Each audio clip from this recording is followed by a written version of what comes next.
মাননীয় স্পিকার এবং মাননীয় সংসদ সদস্য, আপনাকে ধন্যবাদ এই প্রশ্নটি করার জন্য।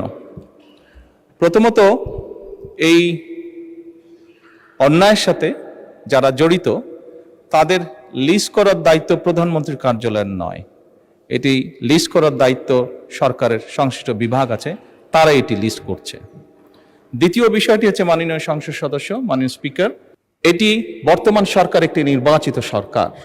আমরা অতীতে দেখেছি সরকারের বিভিন্ন ব্যক্তিবর্গ তাদের বিভিন্ন রকম ইচ্ছা আগ্রহের কারণে দেশের আইন কানুন নীতি নৈতিকতার তোয়াক্কা না করে যাকে যেরকম হয়েছে উঠিয়ে নিয়ে গেছে, যার কাছ থেকে যেরকম মনে হয়েছে জোর করে কিছু লিখিয়ে নিয়ে গেছে।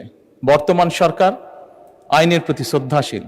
বর্তমান সরকার দেশের প্রচলিত আইন মেনে কাজ করতে চায় এবং আইনের ভিত্তিতেই বিচার করতে চায়, যাতে করে কোনো মানুষ ন্যায্য আইন থেকে বঞ্চিত হতে না পারে। এবং সে কারণেই মাননীয় স্পিকার, আইনগতভাবেই আমরা সকল প্রক্রিয়া গ্রহণ করব।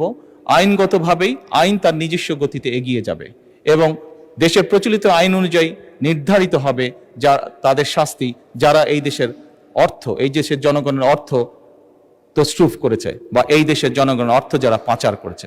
ধন্যবাদ।